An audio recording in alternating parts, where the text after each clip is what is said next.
Hi hello வணக்கம் வந்தனம் நமஸ்தே. நான் தான் உங்கள் அன்பு நரேஷ். இது உங்கள் டகல்டி பாய்ஸ் சேனல். ஸோ இன்றைக்கி நாம் என்ன ரியாக்ட் பண்ண போகிறோம் அப்படின்னு பார்த்தீங்கன்னா, ஆக்சுவலி நான் ரொம்ப எக்ஸ்பெக்ட் பண்ணிகிட்டு இருக்க ஒரு படம் இந்த வருஷத்தில் சலார். அந்த படத்துடைய ரிலீஸ் ட்ரெய்லர் விட்டுருக்காங்க. ஏன் அந்த படத்து மேலே ஒரு இதுனா, டேரக்டர் வந்து ஒரு கான்ஃபிடென்ஸோடு இருக்கார். ஆக்சுவலி ப்ரொமோஷன் கிடையாது, எதுவுமே கிடையாது. ஒரு ட்ரெய்லர் தான் விட்டுருக்காரு. இப்போ ரிலீஸ் ட்ரெய்லர் அவ்வளோதான். இது மட்டும் தான் விட்டுருக்காரு. இதை பார்த்துட்டு நீங்கள் ஒரு படம் ப்ரொமோட் பண்ணுவாங்க. இப்போலாம் வந்து இப்போ லியோ பயங்கரமாக அது வந்து ஆல்ரெடி பயங்கரமாக ப்ரொமோட் ஆகிருந்தது. இவங்க எக்ஸ்ட்ரா ப்ரொமோட் பண்ணிட்டு இருந்தாங்க. ஆனால் இந்த படத்துக்கு ப்ரொமோட்டே பண்ணல. ஏன் அப்படின்னா, ஆக்சுவலி டேரக்டர் வந்து அந்த அவுட்புட் மேலே பயங்கரமான கான்ஃபிடன்ஸ் இருக்கிறதா சொன்னாங்க. மேபி அவர் அந்த கேஜிஎஃப் மாதிரி ஒரு பெரிய படம் இருந்துட்டு அந்த டேரக்டர் வந்து அடுத்த படம் பண்ணும்போது பயங்கரமாக பண்ணலாம் ப்ரொமோஷன், ஆனால் பண்ணல. அப்படிங்கும்போது அவரோட கான்ஃபிடன்ஸ் எந்த அளவுக்கு இருக்குது பாருங்கள் அந்த படத்து மேலே. ஸோ அந்தளவுக்கு இந்த படம் இருக்குமா இல்லையாங்கிறது இந்த ரிலீஸ்டில் தெரிஞ்சிடும். ஏன்னா அந்த ட்ரெய்லர் நான் ரியாக்ட் பண்ணேன், அதுவும் நல்லா இருந்தது. இது எந்த அளவுக்கு இருக்கும் அப்படிங்கிறது நமக்கு தெரிஞ்சிடும். ஸோ இந்த வாரம் அந்த படம் ரிலீஸ் ஆகுது. கண்டிப்பாக நான் படத்துக்கு போயிட்டு இந்த சேனலில் ரிவ்யூ போடுறேன் நான் உங்களுக்கு. ஸோ வாங்க ட்ரெய்லர் அப்படின்னு பார்த்து வந்துடலாம், வீடியோக்குள்ளே போகலாம்.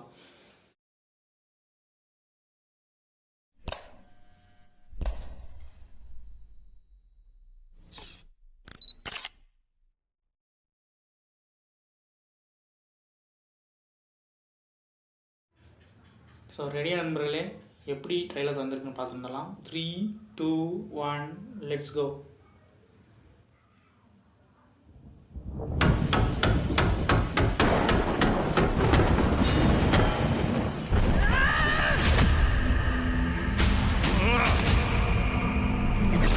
சின்ன வயசுல உனக்கு ஒரு கதையை நான் சொல்லிக்கிட்டே இருப்பேன்.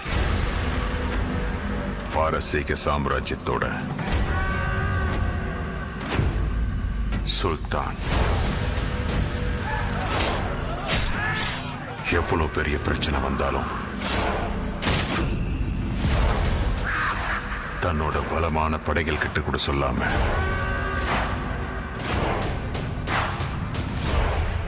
ஒருத்தங்கிட்ட தான் சொல்லுவான். மெக்கானிக் கிட்ட ஸ்பேனரு ரெஞ்சு இதெல்லாம் கொடுத்தா கட்டுவான். கண்ணை கொடுத்தா என்னடா கட்டுவான்.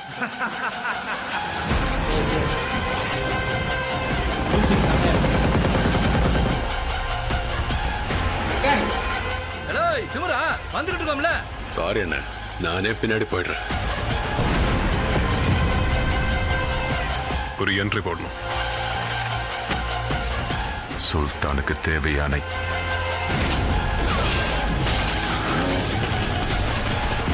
எல்லாத்தையும் அவன் கொண்டு வந்தான். தேவையில்லாத எல்லாத்தையும் துவம்சம் செஞ்சிருவான்.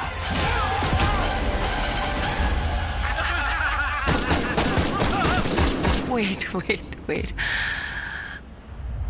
I need a drink. சரக்கு இருக்கா? அவ்வளவுதானே? நம்ம மன்னார் ஆர்மியா கேட் பக்கத்துல மட்டுமில்ல, மொத்த கான்சார்ல ஹை அலர்ட் இருக்க சொல்லுங்க.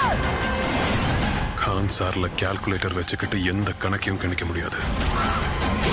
கான்சார் இனி செவக்கணும். அதுக்கு தான் கணிக்கவே முடியாத ஒரு பைத்தியக்காரனை கூட்டிட்டு வந்திருக்கேன். எரியிற நெருப்பால இல்லன்னா அவனுங்க ரத்தத்தால. அவன் பேரு ஞாபகம் இருக்கு மாமா.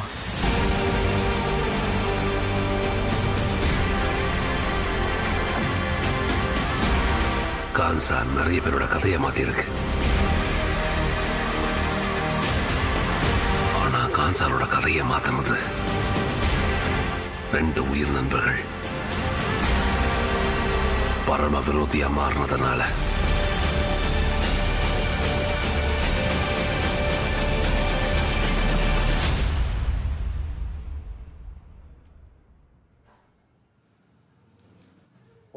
ஒர்த்து வருமா அப்படிங்கிற மாதிரி ஒரு ட்ரெய்லர் இட்டு. ஆக்சுவலி அந்த படத்துடைய கதை என்னன்றது, அதாவது 2 ஃப்ரெண்ட்ஸ் இருப்பாங்க, அப்புறம் அவங்க எனிமிகளாக மாறுறது தான் பார்ட் 2 அப்படிங்கிற மாதிரி சொல்லியிருந்தாங்க. அது என்னங்கிறத அப்படியே அழகாக ரிலீஸ் ட்ரெய்லரில் தெளிவாக சொல்லிட்டாங்க. பயங்கரமான ஆக்ஷன் சீக்வன்ஸ் இருக்குது, பயங்கரமாக இருக்கும் போல். ஸோ அதனால வந்து ஏ கொடுத்துருக்காங்க. ஏ சர்டிஃபிகேட் அதனால தான் ஏன்டா கொடுத்தீங்க அப்படின்னா, பயங்கரமாக ரத்தம் காலெலாம் வெட்டி சீசிட்டு இருக்காங்க. பயங்கரமாக செம்மையாக இருக்குது ட்ரெய்லர். உண்மையிலுமே அந்த ட்ரெய்லரை தாண்டி இந்த ரிலீஸ் ட்ரெய்லர் வந்து ஒரு மாதிரி ஹார்ட் ஃபெல்ட்டாக பயங்கரமாக இருந்தது. எனக்கு ரொம்ப பிடிச்சிருந்தது. என்ன கொடுக்கணும் ஒரு ஆடியன்ஸ்க்கு நீ உள்ளே வர தேட்டருக்குள்ளே அப்படிங்கிறத தெளிவாக பர்ஃபெக்டாக எடிட் பண்ணி கரெக்டாக உள்ள வச்சுருக்காங்க. பர்ஃபெக்டாக அந்த செமையாக இருந்தது. உண்மையிலுமே நீ சொல்லிகிட்டே இருக்கலாம், அப்படியே அடிக்கடிக்கு போயிட்டே இருக்கும் நம்மளோட இது. ஸோ பயங்கரமாக தான் இருந்தது படம். கண்டிப்பாக பார்த்தே ஆகண்டா அப்படிங்கிற மாதிரி ஃபீல் ஆயிடுச்சு. ஸோ நீங்களும் பாருங்கள். இந்த ட்ரைலர் எப்படி இருக்குது அப்படிங்கிறத மறக்காமல் கமெண்ட்லேயே சொல்லுங்கள். ஸோ இந்த வீடியோ உங்களுக்கு பிடிச்சிருந்தா லைக் பண்ணுங்கள், ஷேர் பண்ணுங்கள், கமெண்ட் பண்ணுங்கள். மறக்காமல் சேனலுக்கு சப்ஸ்கிரைப் பண்ணுங்கள்.